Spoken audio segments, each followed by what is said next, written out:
4.6. Cleveland really spending the Magic's offense. Average number of points at the University of Miami, 14.5. Took himself out of the play pretty much. Average number of minutes played at the University of Miami. Too many to count. Number of people that counted me out.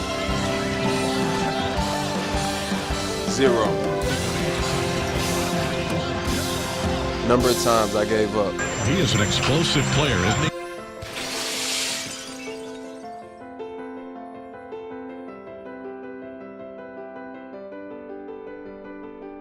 What happened with DeQuan is like millions of other athletes, and the mere fact that he had a good foundation, he was very intelligent, he had a great support network with his family, he kept his sanity. A lot of people, fall off the deep end. Came to my house and lived for about, I guess maybe 5th grade. During all that time, he would, he just basketball balls. It was just his life. He would go outside and play basketball. He would stay out until dark if you didn't tell him to come in. Basketball kind of gives us an outlet. Growing up, me and my dad would always sit and watch, the Bulls Pistons series where, Jordan was always like the superhero. In middle school, he was asked to play basketball only because he was the tallest kid in his class. And coach said, "You come try out for my team." And he did, and basketball wasn't, at the time he didn't realize he was a natural because he was so raw. My mom asked me what I wanted for Christmas, and I told her I wanted weights because I was always like that skinny, frail kid. I was always tall, but I just got tired of being like the skinny kid that everybody pushed around. Sat the bench most of the season, which was heartbreaking for a mom. And I think because of that, he was driven and really determined. Even when I was terrible, when I played in middle school where I didn't play, I think I only played like 6 games in middle school. It still was like burned into my brain, like I'm still going to be a professional basketball player.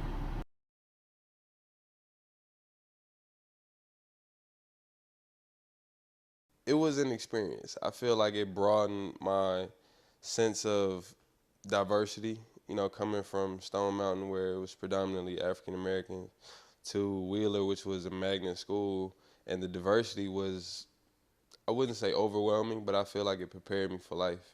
There's just a huge difference in the environments, the climate, the focus on academics at Wheeler than there was at Stone Mountain. So for me, it was an easy choice. She was always a big stickler on education, not only to, graduate school, but just to have real life education. My mom always taught me to have an extensive vocabulary. So whether I'm in a room full of Fortune 500 CEOs or I'm in the room with my peers, I could communicate effectively and still speak to everyone. Well, Wheeler basketball is kind of where it really started to sink in for DeQuan. I mean, being at Wheeler, they treated DeQuan Jones like he was Michael Jordan. He even wore the number 23. And for a while, I don't think he wanted all the attention that they gave him. The excitement from the crowd when he'd make a dunk. And I'd be like, okay, he must be really good, Back the other way. There's the alley-oop. Nicely done, and DeQuan Jones finishes. Even myself, sometimes I thought, oh, I'm too loud or whatever, because I was so happy and so proud, so I would just cheer. He seemed like the loudest person in the audience. My, oh my, what a quick step. Well, he may just skip Miami and go straight to the NBA. I saw him in high school, and ironically, I saw him in a state championship game against one of my other kids that played at Norcross, and he did a dunk early in the game, and it was so incredible. The announcers even said it the whole nine about this kid is probably a one-and-done kid, and he was a legitimate one-and-done, physically a one-and-done kid. And I think the people that were around him at that time felt the same. And usually it's like, oh, everybody here wants to be in the NBA or a professional player, but the truth is only one of you will make it. I remember thinking like, well, feel sorry for the rest of y'all, but I'm that one in this group. So once he got there and he started playing, and all the scouts, all the letters, all the coaches, it started to really sink in, and he started to slowly realize he was as good as everybody was telling him he was. I had 2 binders about 3 inches thick. I mean, I was obsessed with finding the perfect school. When I look back, I really wish I would have taken my time and embraced it more, and kind of embraced and took advantage of the feeling of being like courted and wanted. But Miami at that time seemed to have been a real good fit for him. I chose Miami because my mentor, my longtime mentor, he had a connection with one of the assistant coaches. He called me and was like, hey, we're in the position, this is a great conference, great program, great school, great education, and I just took it from there. It was a real good proud moment knowing that, he's taken a good turn in his life to become better and bigger than everybody else in our family. I started to worry about if he'd be successful. And I had no reason to worry. He was a great kid. But I think as a mom, my only child, going away to school, I think the worry started to sink in.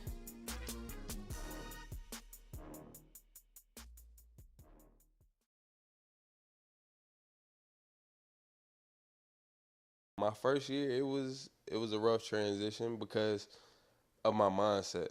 I had internalized a lot of things, and at the time, I had dealt with a lot of death in my family, from my aunt to my grandfather to my longtime mentor, and I feel like that first year, I internalized a lot of things. I just tried to be there, like to take every phone call, even if I was at work, just be there and be supportive and encouraging. And how we got through it, I couldn't tell you. It was rough.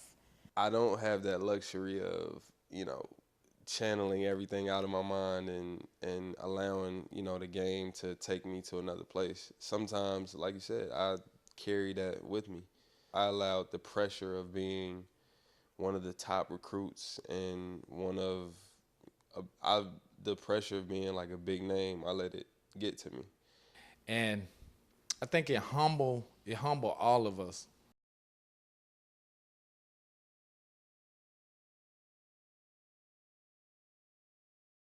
He pretty much just simplified the game for me. And he just expressed to me like, a player that is as athletic as you and as talented as you, just make the game simple. It's like you don't have to go out and prove that you could do what people say you can't do. It's like, just make the game simple and most of all, have fun. One morning I woke up and I may have had 20 missed calls and about 50 text messages. My first initial thought was, what are they all talking about? And he's like, hey, I don't know what you're doing right now, but you need to go on Yahoo. So I go on Yahoo and I see the write-up, and I'm like, okay. Like, I don't really know where to go from here. With me never being in that situation, I really didn't know what to say. I just listened to him, let him vent, and reassured him that everything was going to be good, because we were always taught if you do right, right will follow you. I go about my day as if like nothing's, happening, whoop-de-woo, and I go to class, and I just noticed, I remember feeling that as I walked to class, like everybody was staring at me. It was a really tough time. I think it was the hardest time. Of all the struggles he'd been through at Miami, that had to have been the hardest. We were getting ready for a scrimmage with South Florida, and everybody's getting dressed, and the athletic director walks in and he's like, hey, with the head coach, he's like, hey, just to be safe, like, we want to sit you out. So I'm like, okay. The night before the first game, we're watching film, and they pulled me to the side again and was like, hey, you know, just for precautionary reasons, we want to sit you again, whatever. And now my antenna goes up, and I start to worry at that point. 5 games go by, and, like, I'm still not playing. And at that point, questions in my mind needed answering. And I went and I sat with the coaches and athletic director, and I asked him, like, what's up? At this point, I've been interviewed by the NCAA. I don't know this man. I've never met him. I didn't know of his existence until the report came out. So I don't understand, you know, what's really going on. I ask him and I tell him, like, every circumstance in your life, look at it as good. It might seem bad right now, but look at it as, okay, this is bad, but something's good is gonna come of it.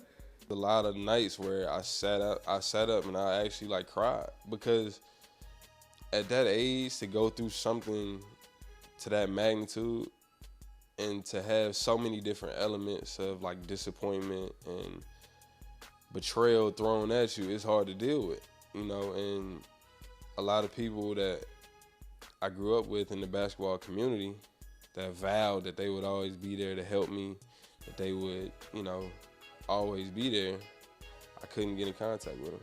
So 9 games go by, and the athletic director comes and he's like, hey, you know, we want to suspend you for the rest of the season. And my first initial thought was, okay, did you find any, like, did I do anything wrong, or, you know, why? And he's like, just, you know, let's just suspend you for the year just to be safe. Even if he never plays basketball at Miami again, you know, we have to clear his name. I really had, you know, like, a decision to make. And me, I'm big on tradition and family. You know, my name is my name. You know, whether that's always been the theme for my family. You know, that was instilled in me when I was young. Like, you not only represent yourself, but you represent this family. And we're a family that, 1, does things the right way, and 2, respects ourselves and other people. You know, just like anything in life, either you can accept it or you can fight past it. Me and my parents, we sat down and we hired a lawyer. We were like, at least if I don't get reinstated, I'll at least erase the black marks that's been placed on my name. And, you know, we fought and we won. He got back in the court. Wow. Yes, it's way, way overdue in his time. And when they flew him up to Charlotte, I was on the next plane right behind him. So the whole family was happy. My first game back from suspension, and we played UNC Charlotte. And I came down and I shot a shot. I got taken out of the game. And he comes down to the end of the bench and he's like, why do you think I have a problem with that shot? And I was like, you know, from past experiences, I was like, I don't know, because I shot it. And he was like, no, I got a problem with the shot because you hesitated. If you're going to shoot it, shoot it. You know, don't think, just go out and play. And I felt like that right there just snowballed into a positive season for me. The pressure I felt for having to prove myself to everybody and make everyone proud, I didn't have that anymore, because those people that I thought that I was playing for weren't there when I needed them the most. So at that point, it was like I had trimmed all the fat. It was just like I was just free. I felt good. It was like a breath of fresh air. And not only that, I just appreciated every time I stepped on the court. I've traveled to Santa Barbara and worked out with my agency. And most of those guys I worked out with were projected to be drafted. And we would work out, and every week I would just see, you know, those guys venture off into new workouts. And the common theme was I would always be left by myself. As a mom, I never let him make excuses. I never let him feel sorry for himself. I never let him blame anyone else, even though as a mom, I mean, you know, I could easily see where it would have been someone else's fault, but I did not allow him to blame anything on anyone else. It was just a lot of lonely nights where I'm just sitting up like I don't even know why I'm trying. I would just be more of a listener and really support him and encourage him, you know, when things were bad, and not let him get stuck in a funk. You know, it's just a lot of doubt, a lot of battling with yourself. And, you know, it was just hard. You know, it was hard seeing that and experiencing it, going through it. And it proves that sometimes you yourself can talk yourself out of your dreams. And I vowed, I was like, look, from here on out, I'm going all in. I feel like all of the great people have nights like that. Have a night or some instance in life where they just say, look, if it don't work out, I can honestly say I did everything I could.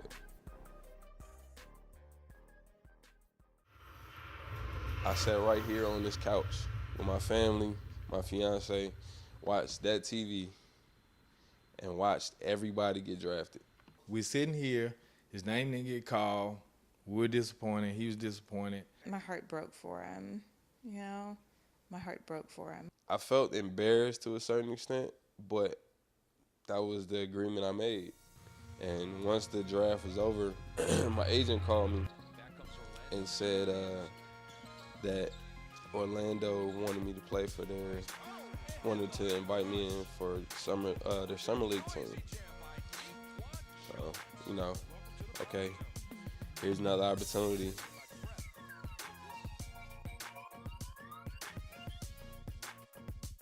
I was excited to be a part of, you know, the whole NBA lifestyle. But, you know, I would be reminded, like, hey, look, understand this is just a game, like NBA experience.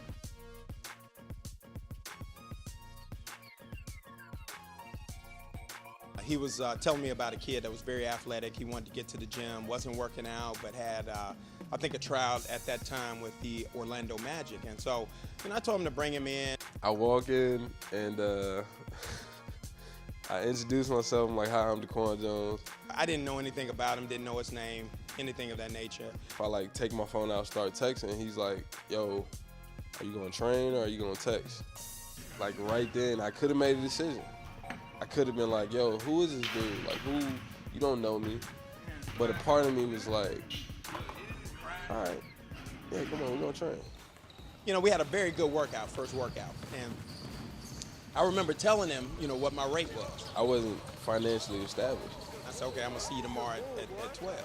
And he didn't show up. So, you know, I gave him a call. You know, we talked at length, and he kind of told me his situation. I liked the workout. You know, we were doing things that I had never experienced before. But not only that, the thing I love about Dorian and his training is he taps into your potential. I don't want you to come back up. I want you to do that. Push down and go, remember? Yeah. There's a difference. Push and go. Yeah. You know, he breaks down the mental aspect of training first, and then we get to the physical. And, you know, I loved it, but I didn't have, like, the money to pay him.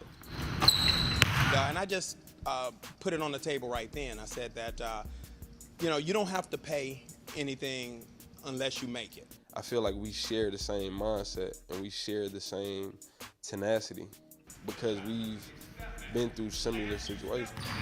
I'm turning in like I'm doing the basket.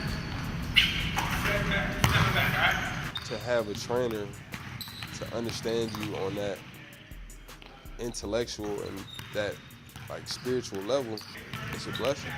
We agreed. He came in that following day, and we got after it. He really worked hard, and you know, evident in him making the Orlando Magic's roster as a long, long shot. You know, those guys decided that they wanted to take a chance on me. They ended up paying Quentin Richardson, who still had $5 million left in his deal. They bought him out of his contract to keep me. And, you know, it was still non-guaranteed. It was still a one-year deal, and it was non-guaranteed. But, you know, to me, it was, I don't know, it was like the defining moment of my life. I was so happy for him. Gosh, I was so happy for him. Just to see your kid live his dream. Seeing a dream come true is almost, I don't know, it's almost like winning the lottery or confessing Christ. It's big, really, really big. Just to see him grow up and follow his dream, it was just a dream come true for him and myself.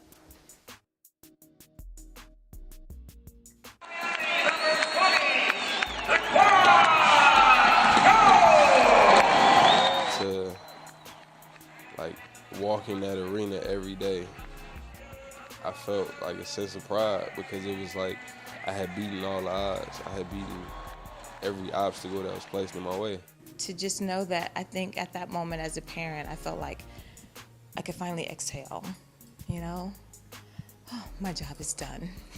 And for him to just, you know, watch him play, it's a joy to me to see him to be doing something that he really loves and he likes to do, and he's pretty good at it. He is an explosive player, isn't he? DeQuan Jones. Wow, just catch and go. I was always at a disadvantage to a certain extent because I went undrafted. You know, a lot of guys will be given and granted a lot more opportunities because they were first round or because they were second round. But, you know, it was pretty much like I was playing with a handicap, like in golf. Like I was playing with a handicap, but I was still being judged off my results. Three-point chance for the rookie. He's a very unique player in terms of his talent. Anywhere, any continent, any league, he's going to be in the top 1% of athletes in that particular league, and that includes the NBA. So we're dealing with a very special specimen. A wise man knows his worth, and he's willing to take the bumps and bruises that comes with collecting on what he's entitled to. And that's all I want in sports and in life. I just want what's entitled to me.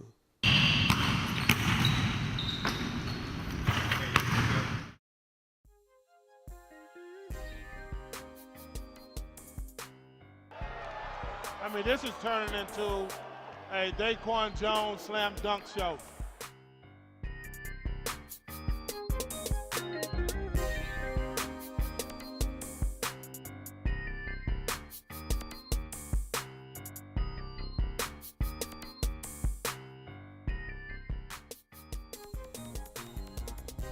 I can relate to things not going the way that you expected. And so, you know, I felt compelled to stay in his head about the confidence piece and how, you know, you need to stay focused and your time is now. So I chose to sign with a team in Cantu in Italy. So I think now he gets a chance to establish a true resume, a basketball resume that will pay dividends in the future for him. Great program. I'm really looking forward to, you know, just the new experience. I've already notified my employer. Come December, I will probably be taking a couple weeks off. I've spoken to a lot of people that are familiar with basketball abroad, and they've expressed to me, like, you know, it's a whole different environment. Like, they have a whole different appreciation for American players and, like, players of your caliber. So, you know what I mean? I'm looking forward to it.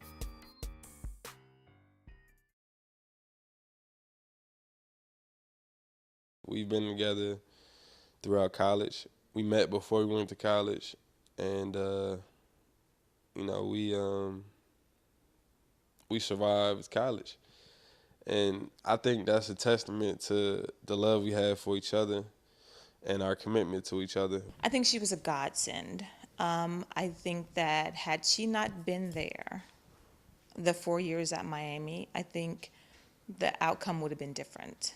That's a testament to her insight and her vision and her seeing what type of person and what type of man I would grow to be. To be your husband. I receive you into my life so that today we may become one. He's happy. So as long as he's happy, I'm happy.